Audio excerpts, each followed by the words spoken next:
یہ بتائیں سر، صفائی نصف ایمان ہے، آپ بتائیں باطنی صفائی کی جیسے ابھی باتیں ہو رہی ہیں، اس کو زیادہ آپ ویٹیج دیں گے کہ ظاہری؟ دونوں ہی ضروری ہیں. دیکھیں ظاہری صفائی بھی ضروری ہے، کلیننس بہت ہی ضروری ہے، صفائی نصف ایمان ہے.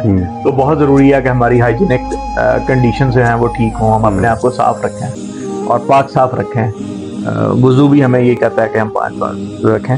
تو کپڑے بھی ہمارے دھلے ہوئے ہوں، استری شدہ ہوں، ہماری داڑھی ترتیب سے ہو، ہمارے بال صحیح بنے ہوں. تو جو بھی ہے ہمارا ڈریس، ہماری لوگ کے ہم دکھتے کیسے ہیں کہ اگر تمہیں شکل اچھی دی گئی ہے تو اس کو بنا سنوار کے رکھو. تو وہ بنانی چاہیے، اس کی زینت ٹھیک ہونی چاہیے، مردوں کے لیے بھی اور عورتوں کے لیے. اور اسی طریقے سے تزکیہ جو ہے وہ انسان کو اندر سے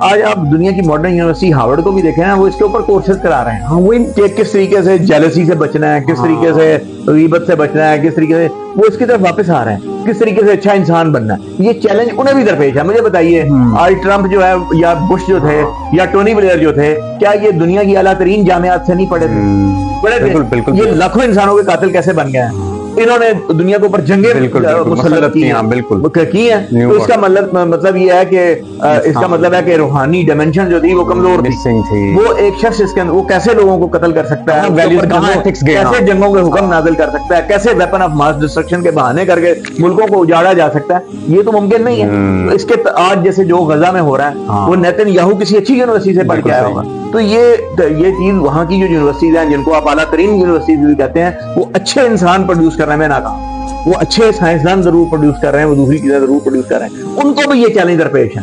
ان کے اکیڈمیشین سے بھی میں نے ڈسکشن کی ہے، وہ بھی یہ کہتے ہیں کہ ایک ڈائمنشن جو ہے جو ہم جس میں ہم ویک ہیں وہ کریکٹر بلڈنگ کی ڈائمنشن ہے، وہ اچھے انسان پیدا کرنے کی ڈائمنشن ہے. اس کے اندر دنیا میں اس وقت کہت الرجال ہے، اور کہت الرجال جو ہے نا وہ ہماری قوم کے اندر بھی بہت موجود ہے. اور یہی اس چیز کا سٹیپ ہے، یہ اسی کی ایک کڑی ہے، اور یہ آج ایک بہت اہم کڑی ہے سر. بالکل. تو مختار مسعود نے ایک کتاب لکھی ہے آواز دوست، اس کو سبھی یوتھ کو پڑھنا چاہیے. یہ تحفہ آ گیا کتاب کا، آواز دوست اس کا نام. اس کتاب کے اندر 2 چیپٹر ہیں، ایک کہت الرجال اور ایک مینار پاکستان. کہت الرجال اور مینار کہت الرجال میں وہ اسلامی تاریخ کے جو بڑے بڑے ہمارے نام ہیں، امام احمد بن حنبل ہیں، اور انہوں نے کس طریقے سے کوڑے اور درے کھائے 3 بادشاہوں سے، اور وہ ایک سٹانس کے اوپر جمے رہے. امام ابو حنیفہ کیسے جمے رہے، امام حسین کیسے جمے رہے. وہ ان بڑی بڑی شخصیات کا ذکر کرتے ہیں، تذکرہ کرتے ہیں، اور قائد اعظم محمد علی جناح پہ آتے ہیں، اور وہ جناح کیسے کھڑے رہے، جناح کے ساتھیوں پہ آتے ہیں وہ کیسے. اور پھر وہ آتے ہیں پاکستان بننے کے بعد، وہ کہتے ہیں کہ یہ بڑے آدمی جو ہیں وہ آنا کیوں بند ہو گئے، جو سر سید اور ایسے بہت بڑی لاٹ کا وہ کہاں گئی، وہ کہاں گم گئے. وہ تو پھر وہ ایک تاریخی جملہ کہتے ہیں، وہ کہتے ہیں آواز غیب سے آواز آتی ہے، سمجھا، تو اوپر سے آواز آتی. وہ ان کا ایک لٹریری انداز ہے ایک. وہ کہتے ہیں آواز یہ آتی ہے کہ بڑے آدمی کسی قوم کو انعام کے طور پہ دیے جاتے ہیں اور سزا کے طور پر روک لیے جاتے ہیں. تو جو قوم جتنے اچھے اعمال کرے گی اس کو سپلائی، جو بڑے آدمیوں کی سپلائی ہے وہ اتنی زیادہ بڑھ جائے گی، اس کے اندر بڑے آدمی اتنے زیادہ پیدا ہونا شروع ہو جائیں. بالکل ٹھیک. تو وہ کہتے ہیں بڑے آدمی انعام کے طور پہ دیے جاتے ہیں اور سزا کے طور پر روک لیے جاتے ہیں. تو بڑے آدمی ہیں جو قوموں کو اوپر لے کے جاتے ہیں، وہ ان کو بناتے ہیں، وہ قوموں اور انسانیت کی فلاح کے کام. جیسے آپ دیکھیے آپ کو اللہ تعالیٰ نے عبدالستار عیدی جیسے شخص سے نوازا. میرے تو آئیڈیل ہے. ٹھیک ہے. اب ہم پیچھے مڑ کے دیکھتے ہیں تو عبدالستار عیدی نظر نہیں آتا. ٹھیک ہے، بالکل نہیں آتا. اسی طریقے سے جتنے بھی بڑے لوگ ہیں جو ہمیں ہونے چاہیے، ان کی تعداد، ڈاکٹر ثاقب صاحب جیسے ہیں ہمارے اور ہیں، تو یہ ان کی تعداد بڑھنی چاہیے. جتنی یہ تعداد بڑھے گی، جو سیلف لیس قسم کے لوگ ہوں گے اور انسانوں کی خدمت کرنے والے ہوں گے. عاجزی اگر حاصل کرنی ہے، عجز حاصل کرنا ہے، تو صوفیہ یہ کہتے ہیں کہ آپ انسانوں کی خدمت کریں. اور انسانوں کی خدمت کریں گے تو آپ خوشی بھی آئے گی اور عجز بھی آئے گا. تو عاجزی اور عجز جو ہے، انکساری جو ہے، یہ اللہ تعالیٰ کو بہت پسند ہے. ٹھیک ہو گیا. ٹھیک ہے. اور اللہ آپ یاد رکھیے کہ آپ اللہ آپ کا سینہ کھولتا ہے، اللہ آپ کے سینے کو کھولتا ہے، اللہ آپ کے لیے علم کے دروازے کھولتا ہے، اللہ آپ کے لیے جو ہے وہ اور ایوینیوز کھولتا ہے، آپ کی بصارت کو کھولتا ہے، آپ کی ذہانت کو اور اس کو کھولتا ہے، اس کو وسیع کرتا ہے.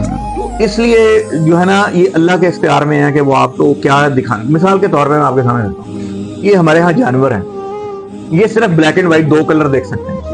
آپ جو ہے وہ ملٹی کلر دیکھتے ہیں، رنگین پکچر دیکھتے ہیں، وہ بلیک اینڈ وائٹ. کیوں؟ آنکھ وہ بھی ہے، آنکھ وہ بھی ہے. اللہ نے اس کے اندر ایسی فریکوینسی فٹ کر رکھی ہے وہ نہیں دیکھ سکتی. اسی طرح اور بہت سی مخلوقات ہیں، جنات ہیں، وہ دیکھ سکتے ہیں جو آپ نہیں دیکھ سکتے ہیں، ان کی رینج اس دیوار کے باہر بھی آپ کی نہیں ہے۔ باطنی خواص اور جسمانی خواص میں ہاں تو اللہ تعالیٰ جو ہے نا وہ آپ کی ان صلاحیتوں کو بڑھا سکتے ہیں آگے کا، بے شک ٹھیک ہے۔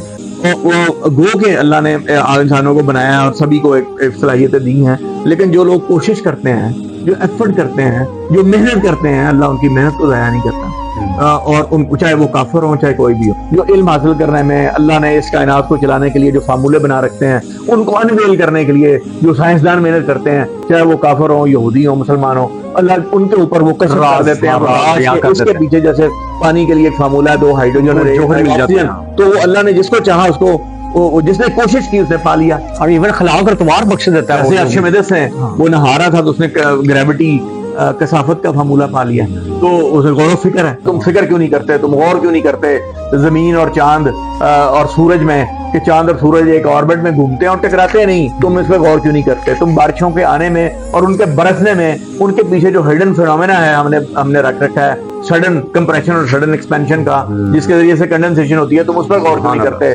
تم زمین سے کونپلوں کے اٹھنے پہ کیوں غور نہیں کرتے جبکہ وہ بنجر ہوتی ہیں؟ تم انسان کی پیدائش کے اوپر غور کیوں نہیں کرتے؟ تم وہ لوہا جو ہم نے رکھا ہے اس کی طاقت پہ کیوں؟